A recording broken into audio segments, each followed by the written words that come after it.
Om Vishnupad Paramahansa Parivrajacharya Ashatara Shata Shri Srimad His Divine Grace A.C. Bhaktivedanta Goswami Maharaj Srila Prabhupada Ki Jai. Srila Prabhupada Ki Jai. His Divine Grace Srila Prabhupada Ki Jai. Ananta Koti Vaishnava Vrinda Ki Jai. Namacharya Srila Haridas Thakur Ki Jai. Prem Shri Gaho Shri Krishna Chaitanya Prabhu Nityananda Shri Advaita Gadadhar Shri Vasari Gaur Bhakta-vrinda Ki Jai. Shri Shri Radha Krishna Gopa Gopinath Shamakund Radha Kund Giri Govardhan Ki Jai. Shri Vrindavan Dham Ki Jai. Shri Mayapur Navadvip Dham Ki Jai. Shri Jamuna Mai Ki Jai. Jalangi Mai Ki Jai. Ganga Mai Ki Jai. Bhakti Devi Ki Jai. Tulsi Maharani Ki Jai. Gaur Premanandi. All glories to the assembled devotees. All glories to the assembled devotees. All glories to the assembled devotees. All glories to Shri Shri Guru Gauranga. All glories to Srila Prabhupada. All glories to Bhakti. Vishnu Padaya Krishna Prasthaya Guru Smriti Bhakti-rasāmṛta-sindhu. Namaste Saraswati Devi Gauravani Pacharya Shri Shri Srinivasa. You planned that. No, it's spontaneous.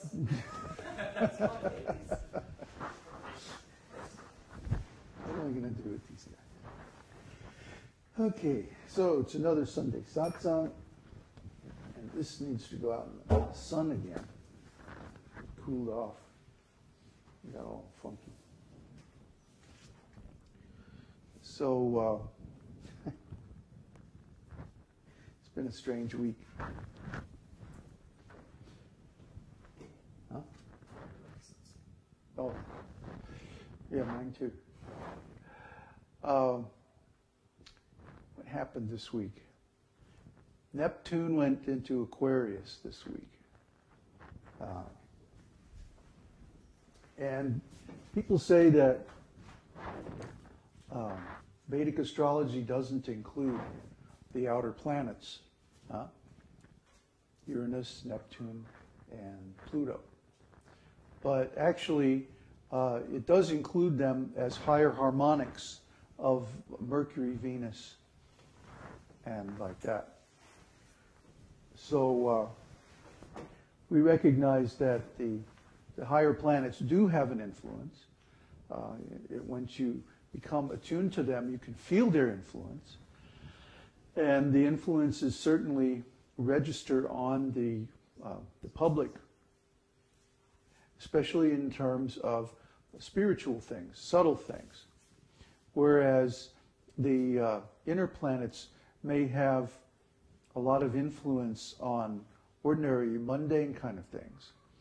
The outer planets have more influence on subtle things.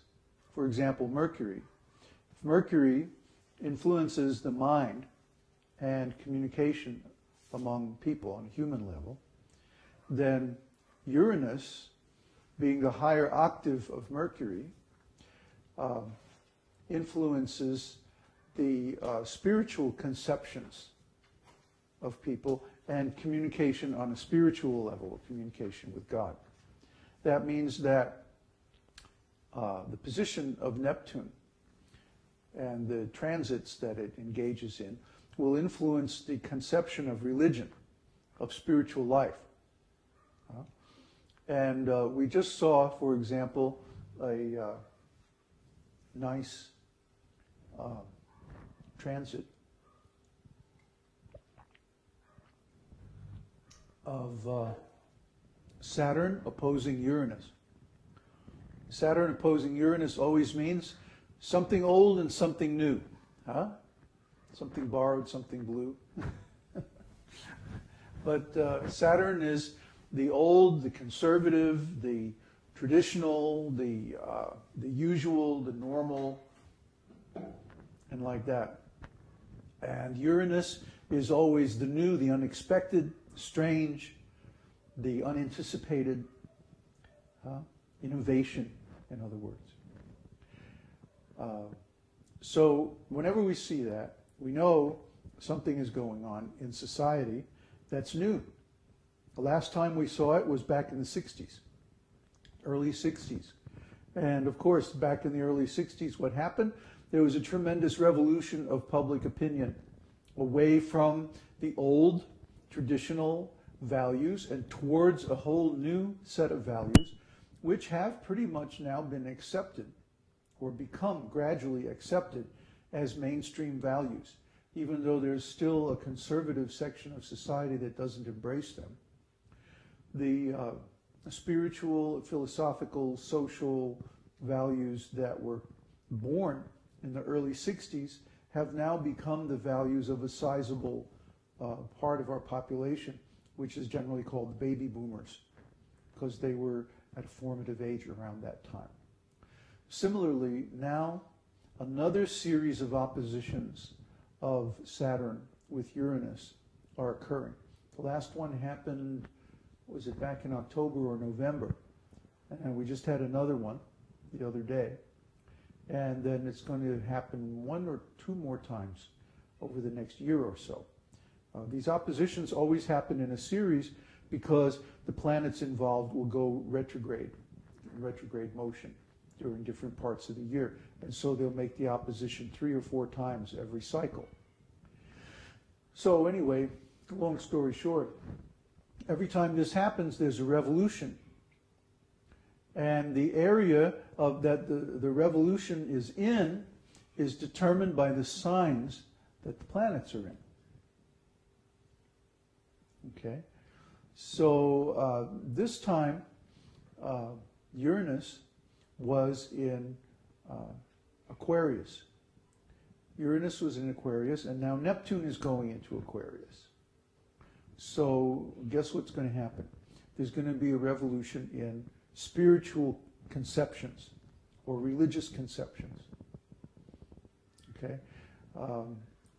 Just like we saw a huge increase in interest in alternative religious and spiritual practices back in the 60s, we're going to see another explosion in that same area now coming up over the next 7 years or so. That's the time during which Neptune is going to be in Aquarius. Neptune moves very slowly. It takes something like 249 years to go around the sun.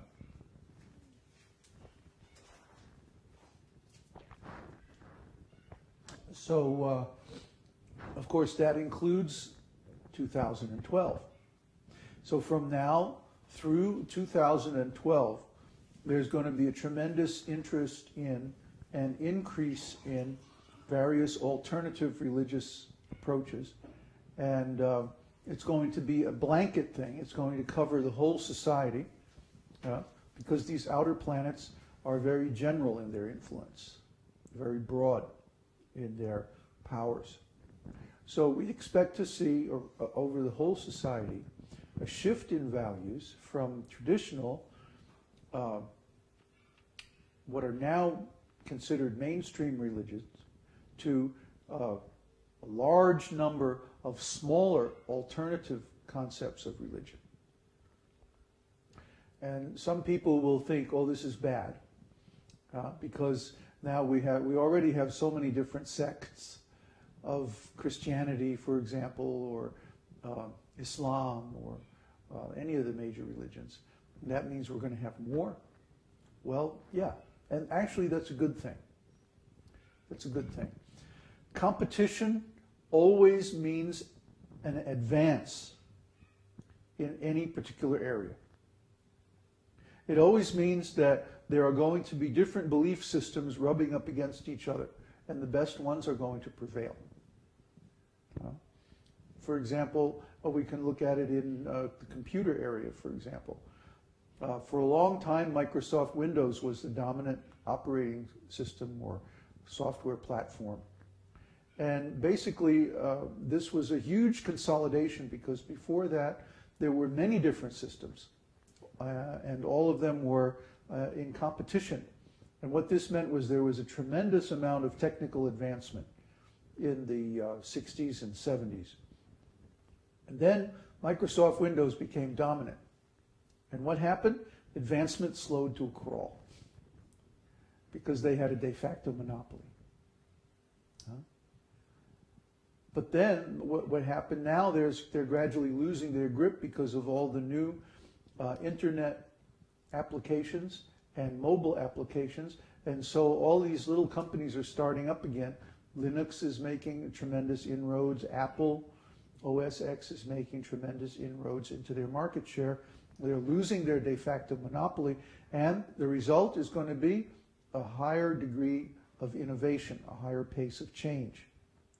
Similarly, in religion, the major religious conceptions, all based